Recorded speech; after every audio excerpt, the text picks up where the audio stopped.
समाजवाद और धर्मनिरपेक्ष अभी भी जो है चर्चा में है। ये उस समय बैकडोर ही कहूँगा मैं, बैकडोर एंट्री से सोशलिज्म वर्ग प्रीएम्बल में डाल सॉवरेन डेमोक्रेटिक रिपब्लिक, उसमें ये ऐड कर दिया सोशलिस्ट एंड सेक्युलर। अब आप लोगों के मुंह में जबरदस्ती ये सब कॉन्स्टिट्यूशन असेंबली के लोगों को गांधी ने इमरजेंसी लगा दी, तो वो उन्होंने कुछ नारे दिए, गरीबी हटाओ, टैंकों का राशन करना, ये करना, वो करना। तो वो दिखाना चाहते थे कि मैं जो है प्रो वो। क्या सिर्फ सोशलिस्ट और सेकुलर वर्ड का प्रीएम्बल में उन शब्दों को ऐड करना, जो अपने आप को सेकुलरवादी करते हैं वो जानबूझ के धर्मनिरपेक्ष शब्द प्रयोग करते हैं। और धर्मनिरपेक्ष अगर कोई राज्य हो जाए तो उससे ढेर गति राजा को हो नहीं सकता। मिसेस इमरा द्वारा इसको ऐड ऑन किया गया प्रीएम्बल में, तो उस समय उसके बाद काफी चेंजेस हुए, उस समय पे क्यों नहीं हटाया गया? मूर्खता जो बांग्लादेश में आज हो रहा है, यहाँ भारत में डायरेक्ट एक्शन के नाम पे बंगाल में ही हुआ था। तो रिजर्वेशन पॉलिसी के ऊपर नहीं, रिजर्वेशन पॉलिसी तो बहाना। हमारे यहाँ जो आरक्षण था उसकी एक अवधि दी, राष्ट्रभाषा की एक अवधि दी थी, अंग्रेजी भाषा को समाप्त करने की एक अवधि दी थी। क्या हुआ वो सबका? वो इसीलिए नहीं हुआ कि वोट बैंक की राजनीति के बीच में आ जाए। मेरे को ये समझ नहीं आता कि हिंदू को वो मजहब से के रूप में देखते हैं। हिंदू मजहब है नहीं, सुप्रीम कोर्ट की जजमेंट्स भी आ चुकी, और हिंदू के जितने शास्त्र हैं सब पढ़ लो भाई, इतने अनपढ़ होकर के क्यों बहस करते हो? सोशलिस्ट और सेकुलर यानी कि समाजवाद और धर्मनिरपेक्ष, देश की राजनीति में ये दोनों वर्ड काफी चर्चा में रहते हैं। Jai Hind everyone and you are watching lost in Bharat, और मैं हूं आपकी होस्ट महिमा कादर। तो आखिर ऐसा क्या है कि ये दोनों शब्द देश की राजनीति में हमेशा चर्चा में रहते हैं? एक तरफ है धर्मनिरपेक्ष और दूसरी तरफ है समाजवाद। हाल ही में सुप्रीम कोर्ट ने इस जो याचिका दायर की है उस पर सुनवाई करने के लिए हामी भर दी है। ऐसा पहली बार नहीं है कि इस पर कोई याचिका दर्ज की गई है कि सोशलिस्ट और सेकुलर वर्ड को भारत के संविधान की प्रस्तावना से हटाया जाए। आखिर ऐसा क्यों हो रहा है और क्यों ये मांग की जा रही है कि इन दोनों शब्दों को हटा दिया जाए? इस पर आज खास बातचीत करने के लिए हमारे साथ दिल्ली हाई कोर्ट के रिटायर्ड जज जस्टिस एस.एन. ढींगरा जी हैं। सर, हमारे साथ बातचीत करने के लिए बहुत बहुत शुक्रिया आपका। सर, ये जो दो शब्द हैं काफी चर्चा में हमेशा से रहे हैं, आजादी से पहले भी और आजादी के बाद भी। आज 78 साल हो गए हैं, लेकिन ये कंटिन्यूटी में चला है। क्या वजह है कि समाजवाद और धर्मनिरपेक्ष अभी भी जो है चर्चा में बना है?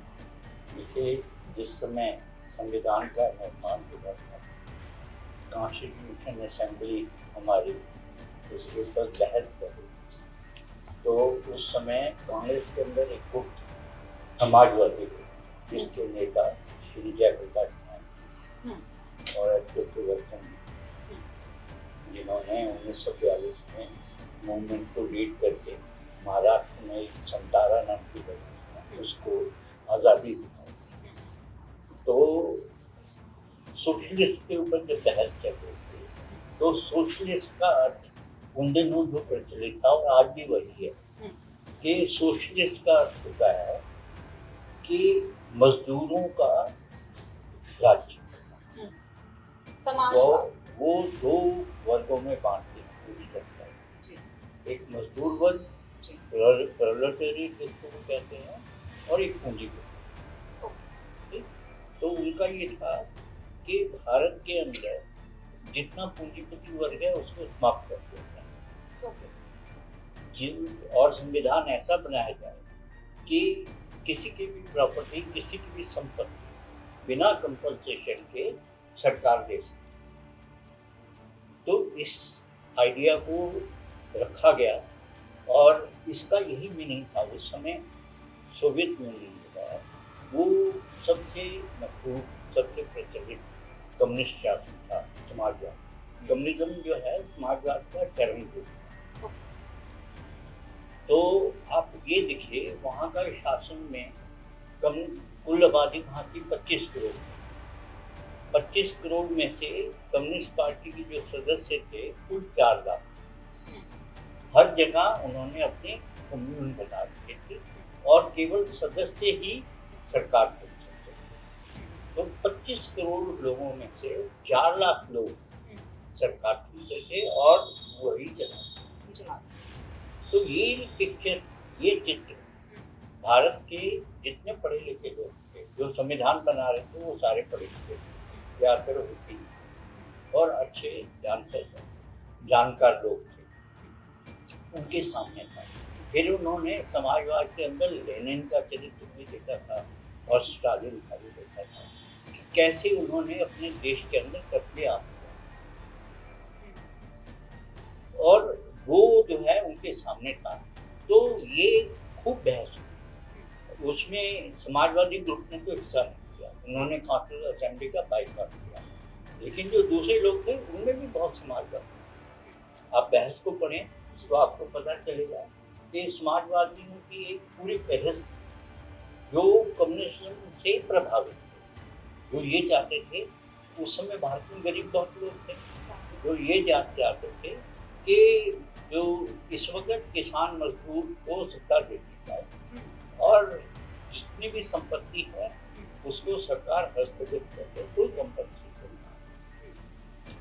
तो इसके ऊपर जब चर्चा हुई तो ये रिजेक्ट कर दिया।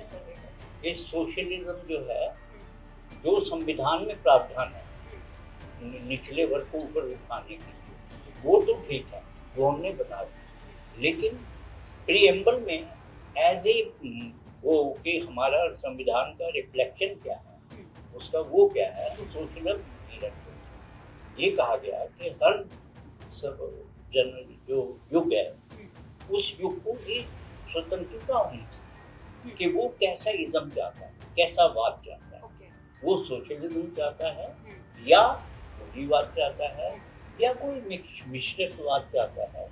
तो इसलिए सोशलिस्ट वर्ग के ऊपर चर्चा होने के बाद इसको रिजेक्ट कर दिया गया था कि ये संविधान के अंदर उसमें है प्रोविजन कि गरीबों को अपलिफ्ट करना है, जात पात मिटानी है, छुआछूत मिटानी, इसके सारे प्रोविजन संविधान में थे, संविधान में ऑलरेडी है।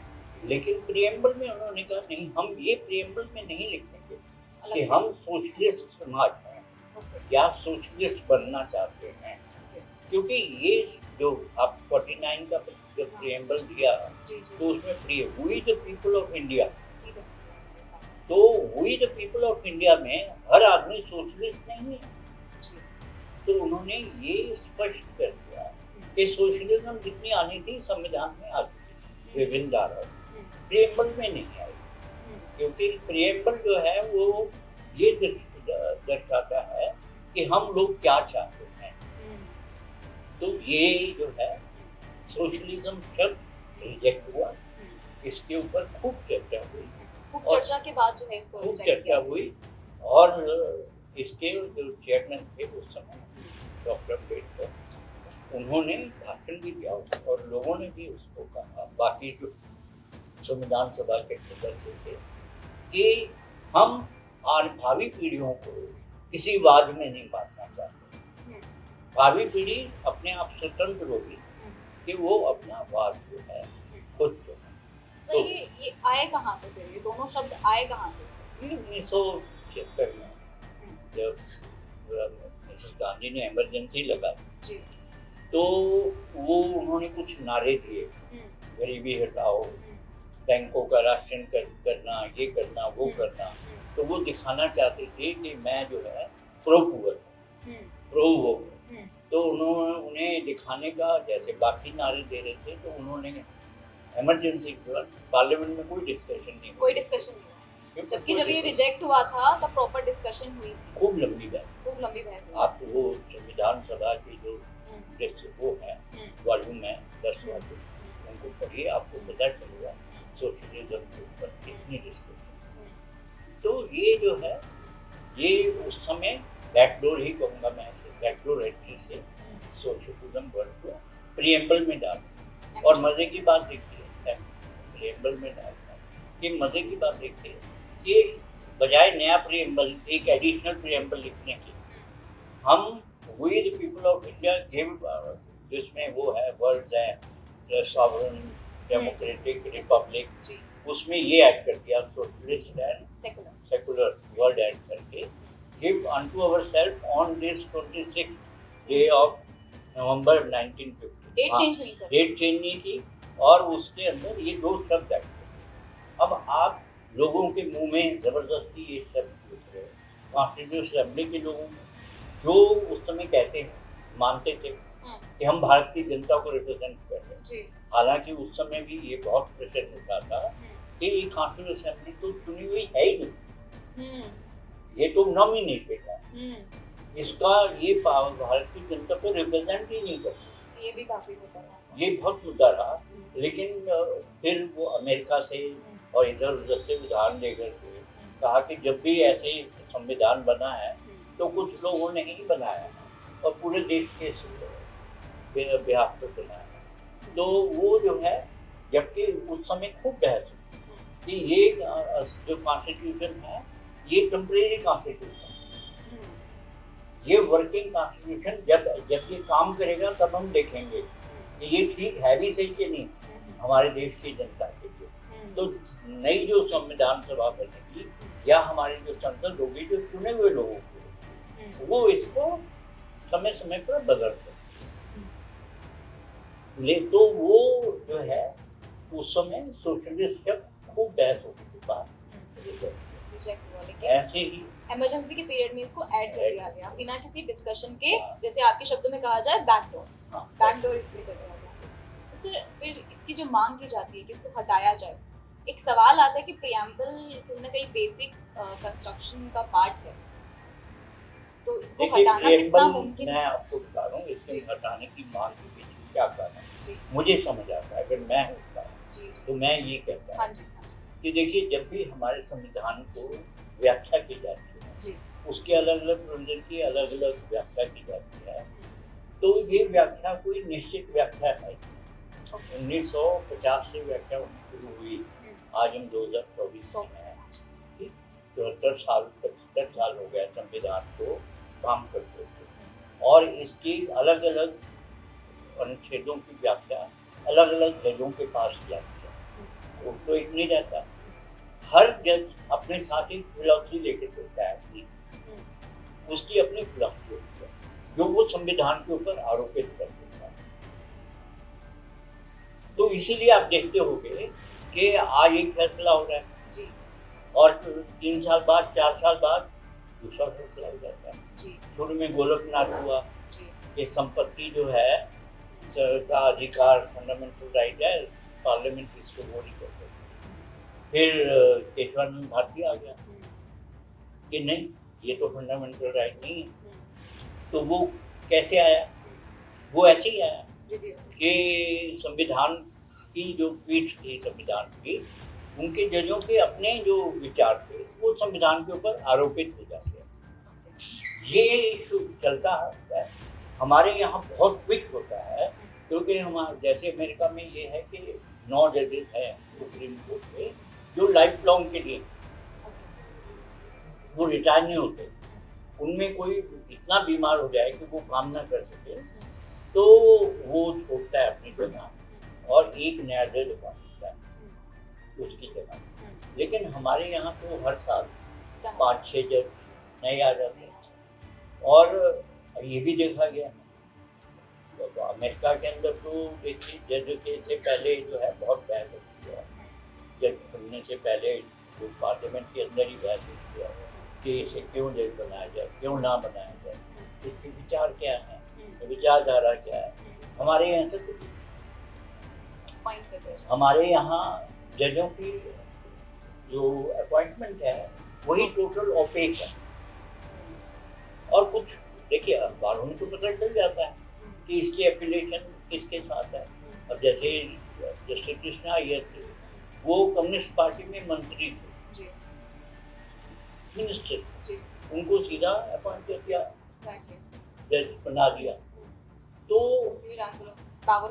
वो जो है, आप उनकी सारी जजमेंट पढ़ो तो उसमें समाजवाद है, क्योंकि वो कम्युनिस्ट पार्टी से आए थे। तो उन्होंने अपना समाजवाद कॉन्स्टिट्यूशन पे आरोपित कर दिया। ऐसे और भी जज आते रहे। तो उन्होंने हर चीज़ को इंडस्ट्री बना दिया कि हॉस्पिटल की इंडस्ट्री है, एजुकेशन की इंडस्ट्री है, जो जल बोर्ड है वो भी इंडस्ट्री है, एमसीडी भी इंडस्ट्री है, हर चीज इंडस्ट्री है। तो सर ये जो हटाने की मांग अब की जा रही है, मैं बता रहा हूँ, वही हाँ, बता रहा हूँ। हाँ, तो ये डर है कि इस समाजवाद से प्रेरणा लेकर के, ओके, समाजवाद शब्द से हाँ, हमने समाजवाद को डिफाइन तो किया, एग्जैक्टली, कहीं नहीं डिफाइन है पूरे Exactly. कॉन्स्टिट्यूशन में। ट्रू सर, और समाजवाद की जो डेफिनेशन वैसे है, जी, कम्युनिस्ट जो थिंकर हैं जी, उनके द्वारा दी गई है, वो यही है कि समाज दो वर्गों में विभक्त है। जी, उनकी दो कल्चर होती हैं, एक पूंजीपतियों की कल्चर, जी, एक मजदूरों की कल्चर, जी, प्रोलेटेरिएट। और ये जो है, हम सत्ता जो है संघर्ष से, बंदूक की नली से निकलती है और वो लेती है। उस समय समाजवादियों ने एक बहुत बड़ा ऑब्जेक्शन किया था कि जो फंडामेंटल राइट है, इनके ऊपर जो रिस्ट्रिक्शन आपने लगाई वो करो, ये एब्सोल्यूट होने चाहिए। अच्छा, और उनको उसका कारण क्या था, वो कहेंगे अगर ये एब्सोल्यूट होंगे तो हमारा राइट होगा कि हम कभी भी जो है आंदोलन करके ये सत्ता छीन लेंगे। ठीक है, आप राइट टू, जैसे राइट टू स्पीच है वो भी एब्सोल्यूट नहीं है, आप जो है उसके ऊपर रिस्ट्रिक्शन है, रीजनेबल। ऐसे ही right to form association, right to protest, उन सब में एक रीजनेबल रिस्ट्रिक्शन है कि आप जनता के खिलाफ कोई ऐसी चीज नहीं कर सकते जो हमारे संविधान के ही खिलाफ। ठीक है, लेकिन वो कहते थे इसको एब्सोल्यूट करो। तो उनकी मंशा यही थी कि एक बार ये अगर एब्सोल्यूट हो गया तो हम जो है आंदोलन से सब छीन लेंगे। तो ये जो है, ये जो माइंडसेट था, ये उस समय के संविधान निर्माता समझते थे। अब मान लो आपने इस सोशलिज्म वर्ड को प्रीएम्बल में रख दिया। प्रीएम्बल जो है वो गाइडिंग को लाइट मानी जाती है संविधान, ठीक है, कि ये जो है हमारा वो है पोल स्टार, ध्रुव तारा है, इसको देखो और संविधान को वो कर दो। तो मान लो कोई जज ऐसा आ जाता है, वो कहता है सोशलिज्म तो प्रीएम्बल में है, इसलिए मैं बाकी सारी संविधान की धाराओं को ऐसे व्याख्या करूंगा कि वो जो सोशलिज्म की डेफिनेशन कम्युनिस्टों ने दी है वो यहाँ लागू नहीं की है। तो सेकुलरों की कमी तो है भारत, तो कोई भी आ सकता है, किसी कोई भी कह सकता है।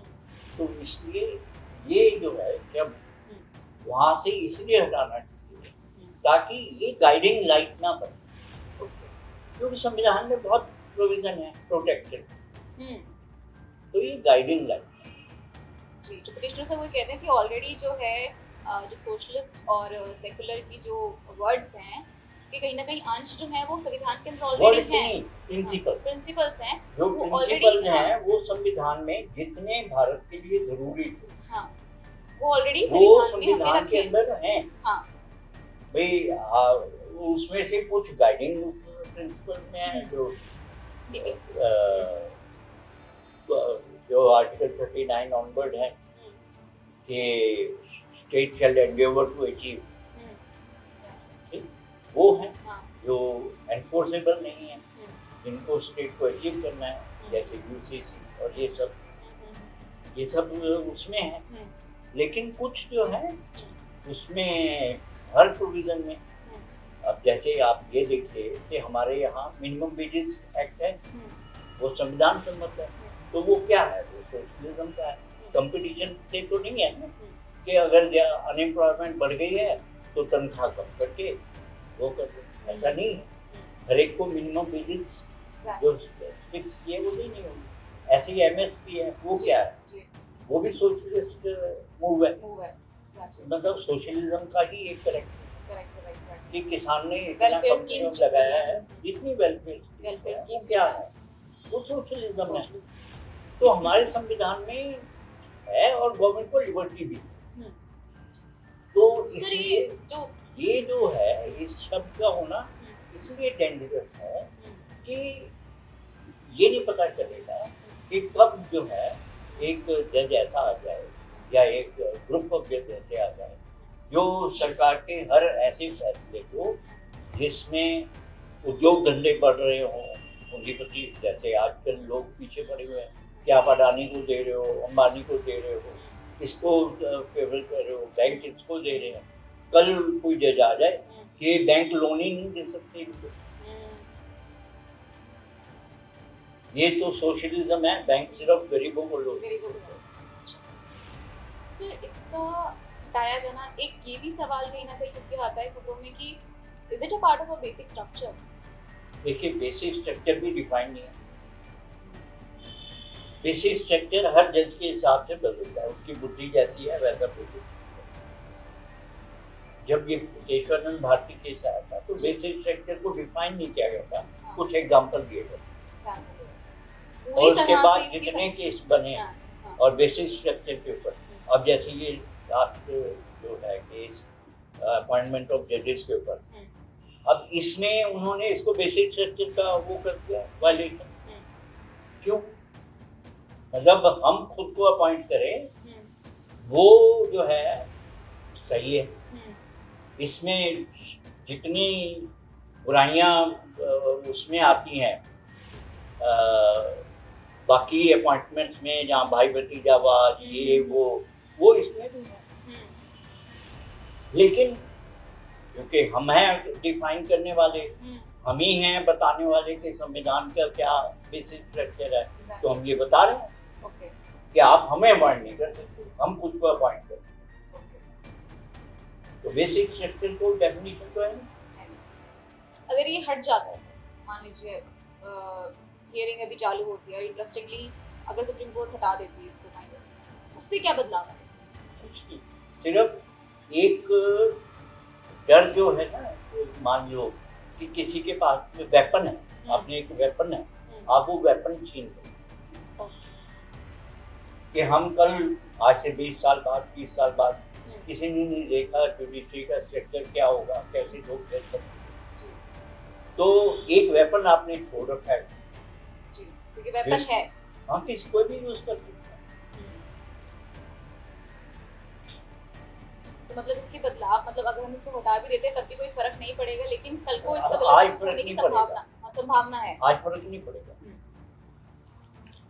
लेकिन जिस तरह से हम आगे देखते हैं कि आपने बताया कि बैकडोर से ही एंट्री हुई, तो क्या सिर्फ सोशलिस्ट और सेकुलर वर्ड का प्रियम्बल में उन शब्दों को ऐड करना, देखिए सेकुलर जो है ना वर्ड का बहुत गलत फहमी है, आप भी उसे गलत बता रहे हैं समाज में। सेकुलर शब्द जो है धर्म का, धर्मनिरपेक्ष है ही नहीं शब्द। ओके, इसका डिक्शनरी मीनिंग थी पंथ निरपेक्ष, मजहब निरपेक्ष। धर्म का कोई इंग्लिश ट्रांसलेशन है नहीं। धर्म को आप जितनी किताबें अंग्रेजी की पढ़ोगे, विद्वानों को देखोगे, वो ये कहते हैं कि धर्म शब्द का ट्रांसलेट नहीं कर सकते आप। इसका इक्विवेलेंट अंग्रेजी में है नहीं। तो धर्म जो है वो हम धर्म मान लेते हैं। हाँ, हम लोगों ने इसको जानबूझ के, देखिए जो अपने आप को सेकुलरवादी कहते हैं वो जानबूझ के धर्मनिरपेक्ष शब्द प्रयोग करते हैं। और धर्मनिरपेक्ष अगर कोई राज्य हो जाए तो उससे ढेर गति राजा कोई हो नहीं सकता। धर्मनिरपेक्ष धर्म किसको कहते हैं? अपने कर्तव्य के पालन को। आपका पड़ोसी के प्रति क्या कर्तव्य है वो आपका धर्म है, आपका जनता के प्रति क्या कर्तव्य है वो आपका धर्म है, आपका माँ बाप के प्रति क्या कर्तव्य है वो आपका धर्म है, आपका देश के प्रति क्या कर्तव्य है वो आपका धर्म है, आपका बच्चों के प्रति क्या कर्तव्य है वो आपका धर्म है, आपका समाज के प्रति क्या कर्तव्य है वो आपका धर्म है। आप जब देश संकट में हो, संकट के समय आपको राष्ट्र सेवा कैसे कर सकते हो, क्या करनी चाहिए, वो आपका धर्म है। धर्म बहुत विस्तृत है। धर्म के अंदर पूजा पाठ पद्धति तो है नहीं। हम धर्म को संकुचित बना करके हमने इसको मजहब का इक्विवेलेंट बनाने की कोशिश की है, जितने सेकुलरवादी हैं। तो ये इसको हमारे समाज को और छोटा और नीचा दिखाने की कोशिश है। तो जो सेकुलरिज्म जो वर्ल्ड वाइड जो यूज होता है, तो भारत का जो सेकुलर है, देखिए आप सेकुलरिज्म भारतीय कंसेप्ट है ही नहीं, ये यूरोप के कंसेप्ट है। जब चर्च जो है वहां पर हावी हो गए थे राजाओं पर, किंग्स पर, वहाँ किंगडम्स थे और चर्च का जो पापल होता था या वो होता था, he was more powerful than the king. तो वो जो है उस वक्त वहाँ जो है ये एक वर्ड निकाला गया सेपरेशन, पावर सेपरेशन करने कि धर्म, ये जो चर्च है ना, ये हमारे उसमें इंटरफेयर, तो चर्च ने बाउंड्रीज तय हो गई कि आप हमारे में इंटरफेयर नहीं करोगे, हम आपके में नहीं इंटरफेयर करेंगे, तो ये सेकुलरिज्म हो गई वहाँ। हमारे यहाँ तो ऐसा था नहीं। हमारे यहाँ राज्य ने कभी धर्म को सपोर्ट नहीं किया। पहले वहाँ राज्य धर्म को सपोर्ट करता था, आज भी करता है यूरोप में। वहाँ चर्च को की फंडिंग राज्य करते हैं, जनता से टैक्स किया जाता है। मेरे को जर्मनी का तो पता है कि वहाँ चर्च टैक्स होता है जो चर्च को वो फंडिंग करने के लिए होता है। हमारे यहाँ कभी भी जो हमारे मंदिरों के लिए उसके लिए स्टेट फंडिंग नहीं हुई, लोगों ने अपने उससे किया है। हमारे यहाँ तो शिक्षा भी जो है वो राज्य नहीं दे चलाता था। गुरुकुल होते थे जहाँ पर लोग बच्चे अपनी श्रद्धा से, माँ बाप उनके जो दक्षिणा दे जाते थे उससे गुरुकुल चलते थे। राज्य सिर्फ इतना करता था कि जगह दे दी, जमीन दे दी, उनको वो दे दिया। शिक्षकों को राज्य तनख्वाह नहीं देता, स्पॉन्सरशिप करके थोड़ी सी नहीं, उनको फैसिलिटेट कर, और वो भी कैसे, आदर से। मतलब उनके पास सलाह लेने जाते थे, उनसे सब तरह का वो करते थे, लेकिन उनको भत्ता नहीं मिलता था। ये भत्ता जो है हमारे यहाँ गुरु और पांडा दो शब्द है। पांडा शब्द जो है भत्तेदार टीचरों के लिए होता था। अच्छा। गुरु के लिए कोई भत्ता नहीं होता था। अच्छा। गुरु दक्षिणा होती थी जो पढ़ने के बाद, मतलब अपनी शिक्षा पूर्ण करने के बाद छात्र जो है वहाँ देता था। तो हमारे यहाँ राज्य ने ना तो धर्म, मतलब जिसको आप धर्म कहते हो, मजहब को कभी सपोर्ट किया। धर्म तो राज्य का वो होता था आधार, राजा भी धर्म के अधीन था, उसको भी अपने कर्तव्य पालन करते थे। अगर वो धर्म च्युत हो जाता था तो जनता उसे उखाड़ करती। जो तो हमारा कंसेप्ट है, कहीं ना कहीं मुझे लगता है शब्दों में ही हेर-फेर वाली बात आ जाती है, तो क्योंकि हम जब अच्छा, हमारे यहाँ सेकुलर शब्द क्यों नहीं आया संविधान में? 1945 या 46 में जब संविधान सभा बनी तो बड़ी कोशिश की गई कि मुस्लिम लीग आकर के इसमें पार्टिसिपेट करे। संविधान सभा की शुरू में जो मीटिंग्स हुई उसमें ये जो है एमबीसी भेजे गए कि आओ, कैबिनेट मिशन जो है के अंतर्गत ये संविधान सभा बनी थी, अंग्रेजों ने बनाई थी, हम लोगों ने नहीं बनाई थी संविधान सभा, अंग्रेजों ने बनाई थी कि लो भाई हम तुमको छूट देते हैं, तुम अपना संविधान लिख लो, ठीक। तो उसमें ये था, सबकी चिंता थी कि हमारा उसी समय बातचीत चल रही थी टू नेशन के मुस्लिम अलग देश जाते हैं, जिन्ना है तो ओपनली डिक्लेयर, तो डायरेक्ट एक्शन वगैरह सब हो चुका था, ठीक। तो उसको तो रोक नहीं सके। तो ये कोशिश थी कि ये मिलकर के एक संविधान बने जो सारी जनता के लिए हो, मुसलमानों को भी स्वीकार्य हो, हिंदुओं को भी स्वीकार्य हो, और बाकी जो लोग थे यहाँ रहते थे उनको भी स्वीकार्य हो। तो मुसलमानों ने तो जो है डायरेक्ट एक्शन शुरू कर दिया और जिन्ना स्टेप टू थी कि नहीं, हम तो जो है अलग जो राष्ट्र हैं, हम हैं ही अलग, हम इनसे बिल्कुल अलग हैं बाकी लोग, तो हम इसको मानते ही नहीं कि हम एक राष्ट्र हैं। हमारे यहाँ ये माना जाता था कि हम सब इसी धरती की संतान हैं, हमारे मजहब अलग अलग हो सकते हैं लेकिन हमारी मिट्टी यही है, हमारी माँ यही है, हम इसी राष्ट्र के बेटे हैं। लेकिन वो उन धर्मों में देखिए, मुस्लिम धर्म में क्या है, धर्म सर्वोपरि, धर्म नहीं मजहब सर्वोपरि, मतलब हमारे लिए मजहब सबसे ऊपर है, देश जाए बाहर जाए। अगर उनके सामने ये चॉइस हो, आप देख लो ना बांग्लादेश में क्या हो रहा है, उनके लिए मजहब सबसे ऊपर है, गैर मजहबी हर आदमी उनका दुश्मन हो गया, मिटाओ। तो यह भारत में भी हो चुका है, जो बांग्लादेश में आज हो रहा है, यहाँ भारत में डायरेक्ट एक्शन के नाम पे बंगाल में ही हुआ था। तो वो तो रिजर्वेशन पॉलिसी के ऊपर नहीं, रिजर्वेशन पॉलिसी तो बहाना था। अच्छा, ये वहाँ का टोटल वो शकैत जिसको बोलते हैं ना, फसाद दे रखा था कि रिजर्वेशन पॉलिसी। अदरवाइज रिजर्वेशन जब सुप्रीम कोर्ट ने, गवर्नमेंट ने तो खत्म कर दी थी। हाँ जी वही गवर्नमेंट ने तो खत्म कर दी थी। गवर्नमेंट तो सुप्रीम कोर्ट ने उसके गवर्नमेंट के एक्ट को नहीं माना। एग्जैक्टली, उन्होंने कहा नहीं, ये गलत है, एक्ट ही गलत है जिससे आप पॉलिसी खत्म कर रहे हो।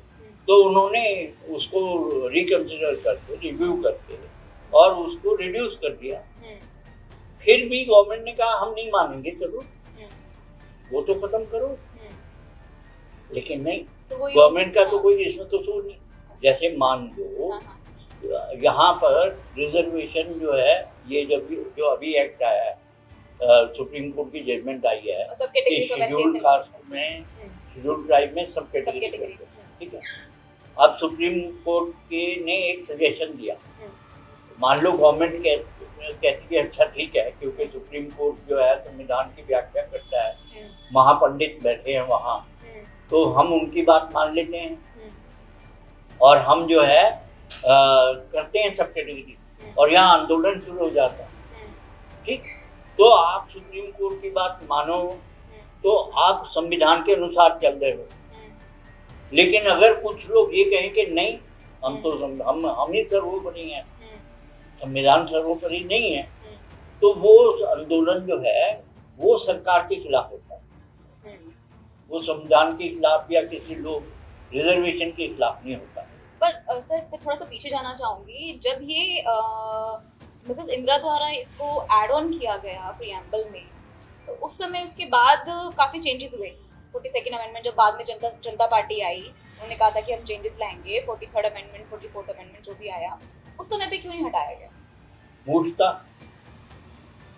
उन्हें चाहिए था कि उस समय ही इन दोनों शब्दों को हटा देते। एक तो मूर्खता, दूसरा वोट बैंक की राजनीति। ये जो वोट बैंक की राजनीति आज भी हमारे किसी भी राजनीतिक दल का पीछा नहीं छोड़े, किसी भी जी। तो ये जो वोट बैंक की राजनीति है कि मेरे को थोड़े से वोट और कहीं से मिल जाए, मेरी 2-4 सीट और हो जाए, इसके कारण जो है बहुत सी ऐसी चीजें हो गई। अब बताइए, हमारे यहाँ जो आरक्षण था उसकी एक अवधि दी, राष्ट्रभाषा की एक अवधि दी थी, अंग्रेजी भाषा को समाप्त करने की एक अवधि दी थी। क्या हुआ वो सबका? वो इसीलिए नहीं हुआ कि वोट बैंक की राजनीति बीच में आ जाती है। बीच में आ जाती है। सो वोट बैंक की जो राजनीति है वो सर्वोपरि यहाँ पर नजर आती है। वो हर जगह है। यहाँ पर भी देखिए, यहाँ पर भी ये फ्रेंचाइज, एडल्ट फ्रेंचाइज से आप वो करोगे तो वहाँ बुद्धि और भीड़वाद दोनों चलते। तो ये भीड़वाद है। भीड़ को अगर आप सेटिस्फाई नहीं करोगे तो ये जो 3 एक्ट बनाए थे एग्रीकल्चर को लेकर के, ये बहुत से विद्वानों को कंसल्ट करके किसानों की दशा कैसे ठीक हो वो सोच के बनाए थे। लेकिन वही है कि वेस्टेड इंटरेस्ट खड़े हो गए और कुछ मुठ्ठीभर लोग भी वेस्टेड इंटरेस्ट को हवा दे करके पूरे देश में माहौल बना देते। तो सर कुल मिला के अब आपको क्या लगता है कि समय आ गया है कि सोशलिस्ट और सेकुलर शब्द को प्रीएम्बल से हटा दिया जाएगा? पहली बात तो सेकुलर शब्द होना ही नहीं चाहिए। भारत जो है, जो पता नहीं, मैंने तो डिबेट सुनी कि इसका अर्थ ये हो जाएगा कि आप हिंदू राष्ट्र बनाना चाहते हो। यही काउंटर दिया जाता है ये कि जो अगर है, हटा रहे ये मेरे को भी समझ नहीं आता कि हिंदू को वो मजहब से के रूप में देखते हैं। हिंदू मजहब है नहीं है। सुप्रीम कोर्ट की जजमेंट्स भी आ चुकी और हिंदू के जितने शास्त्र हैं सब पढ़ लो भाई। इतने अनपढ़ होकर के क्यों बहस करते हो? हिंदू शब्द भारतीय के लिए प्रयोग हुआ है, पहले ये भारत, हम लोग भारतीय थे, भारत का ही जब प्रयोग होता था। वो ईरान के लोग आए, कहाँ के लोग आए, वो सिंध को हिंद बोलने लगे और उन्होंने इधर के लोगों को हिंदू शब्द कहना शुरू कर दिया, तो भारतीय का सब्स्टिट्यूट हो गया। अब वो सब्स्टिट्यूट होने के बाद जो है, इसको धर्म से नहीं जोड़ा, आप उससे मजहब से नहीं जोड़ सकते, ये यहाँ की राष्ट्रीयता से जुड़ा है। तो हिंदू शब्द राष्ट्रीयता से है, ये मजहबी कैसे हो गया? इसको तुम धर्मनिरपेक्षता से कैसे अटैक कर सकते हो? मान लो मैं कहूँ ये हिंदू राष्ट्र, ये तो हिंदू राष्ट्र है क्योंकि यहाँ सभी हिंदू हैं। सिंध से इधर के जितने लोग हैं वो हिंदू है, उनका कौन सा मजहब है उसको छोड़ो। सर मुझे लगता है कॉन्सेप्ट जो है, जो हमारे कॉन्सेप्ट थे, जो भी शास्त्र में रहे, जो भी इतिहास में जितने भी कॉन्सेप्ट रहे, वो कहीं ना कहीं ओवर पावर कर गए हैं वेस्टर्न कॉन्सेप्ट से। वेस्टर्न कॉन्सेप्ट असल में हमारी एजुकेशन का वो है। एजुकेशन हमने जो है अपनी एजुकेशन को भारतीयता की तरफ मोड़ा ही नहीं। हम अंग्रेजी विद्वानों को महाविद्वान पंडित समझ करके ऑक्सफोर्ड में पढ़ना और उधर पढ़ने को वो समझते हैं कि बहुत बड़ा अचीवमेंट हो गया कि हम वो पहले हमारे यहाँ होता था ना इंग्लैंड रिटर्न, विलायत रिटर्न, तो हमारे यहाँ सभी को तब वो विलायत रिटर्न होने पे बड़ा वो फूल माला चढ़ा करके स्वागत किया जाता था। उसके बाद लोगों में भीड़ लगी, फिर विलायत वो मेकाले ने सोचा कि ये विलायत रिटर्न वहाँ बनने जाते हैं, मैं विलायत को यहाँ ले आऊँ। मेकाले ने अपने फादर को एक चिट्ठी लिख दिया। उसमें जब उसने ये एजुकेशन सिस्टम इंट्रोड्यूस किया तो उसने ये लिखा है अपने पिता को कि जो एजुकेशन सिस्टम मैं यहाँ इंट्रोड्यूस कर रहा हूँ, आज से 50 साल बाद यहाँ आपको फौज रखने की जरूरत नहीं पड़ेगी, यहाँ का हर आदमी आपका गुलाम बन जाएगा। और वो हुआ। हमने संविधान बनाया तो चोरी करके या उधार ले करके, जगह जगह से उधार लिया, और सबसे मेजर कंट्रीब्यूशन किसका है? 1935 गवर्नमेंट ऑफ इंडिया की। वहां से संविधान दिया। इसमें भारत है ही नहीं कहीं। वहाँ जो है संविधान सभा की बहस पढ़ लीजिए, वहाँ सदस्यों ने कहा भाई इसमें भारत कहाँ है, इसमें वो कहाँ है जो ग्राम स्वराज्य हम कह रहे थे, जो गांधी जी का सपना था कि ग्राम स्वराज्य होगा, वो है कहाँ? आप तो सारे फॉरेन प्रिंसिपल्स को, विदेशी सब उनको ले आए अंदर। वेस्टमिनिस्टर गवर्नमेंट होगी और सेमी यूनियन, सेमी फेडरल और सेमी यूनियन संविधान होगा जिसमें यूनियन स्ट्रॉन्ग होगी। ये हमने संविधान बनाया। मतलब हम चाहते थे अमेरिका के भी उसके गुण आ जाए संविधान के, आयरिश के भी आ जाए, इंग्लैंड की वेस्टमिनिस्टरशिप भी आ जाए, ऑस्ट्रेलिया, कनाडा, जहाँ से भारत भूल गया। और ये संविधान सभा में कहा है लोगों ने कि भैया हमारे यहाँ इतना बड़ा वो ज्ञान का भंडार पड़ा है कि हमारे यहाँ गणतंत्र कैसे काम करते थे, गणतंत्र शासन चलाते थे, तो वो आपने पढ़ा ही नहीं, देखा ही नहीं, इसमें भारत है ही नहीं कहीं। तो सर एक आखिरी सवाल मेरा आपसे यही रहेगा कि क्या आपको लगता है कि आने वाले समय में ये दोनों शब्द हट जाएंगे? ये तो मैं नहीं बता सकता, मैं भविष्य तो हूँ नहीं। आप से क्या लगता है आपको? मेरे को लगता नहीं, मेरी इच्छा है कि ये हट जाने। अच्छा। लगता तो वो सुप्रीम कोर्ट के जजेस जो फैसला करेंगे वो होगा। सर आप जजेस की बुद्धि की बात कर रहे थे, उनकी आइडियोलॉजी की बात कर रहे थे, आपको लगता है कि वहाँ पर जो बैठे हैं उनकी आइडियोलॉजी ऐसी है इस वक्त कि वो हटा देंगे? देखिए मैं किसी की आइडियोलॉजी आइडेंटिफाई नहीं कर सकता अभी। ये कलेक्टिव आइडियोलॉजी तब पता चलती है जब जजमेंट आती है। नहीं तो पहले मैं आपको बताऊं, आप इसी राम मंदिर के केस की हिस्ट्री देख लो, आपको पता चल जाएगा क्या आइडियोलॉजी थी कि केस को फैसला ही मत करो, लटके रहने, लटका के रखो। एक बार तो इलाहाबाद हाई, मतलब मेरे को हैरानी हुई कि इलाहाबाद हाई कोर्ट ने जजमेंट रिजर्व करके, बहस सुन के जजमेंट रिजर्व कर दी, और एक पार्टी आ गई सुप्रीम कोर्ट के जजमेंट की प्रोनाउंसमेंट के ऊपर रोक लगा दो, और लगा दी सुप्रीम कोर्ट ने। क्या कर दिया कि हम कंप्रोमाइज करने की कोशिश कर रहे हैं, और कंप्रोमाइज की कोशिश 50 साल से हो रही थी, कोर्ट में भी हो चुकी थी, कितनी बैठकें थी, नहीं हुई सफल। तब इलाहाबाद हाई कोर्ट ने जजमेंट, बहस तो नहीं, जजमेंट रिजर्व कर, लेकिन कोई भी पार्टी आ जाए। तो हमारे यहाँ जो है जो संसद है हमारी, वो सर्वशक्तिमान नहीं है। हालांकि हमने वेस्टमिनिस्टर मॉडल अपनाया, यहाँ संसद सर्वशक्तिमान होती है, हमारे यहाँ सर्वशक्तिमान सुप्रीम कोर्ट है। ऊपर भगवान, नीचे सुप्रीम कोर्ट, फिर संसद। चलिए देखते हैं आने वाले समय में क्या रहेगा, सुप्रीम कोर्ट क्या फैसला लेती है इसके ऊपर। इसे जानने के लिए आप जरूर देखते रहिए लॉ स्ट्रीट भारत।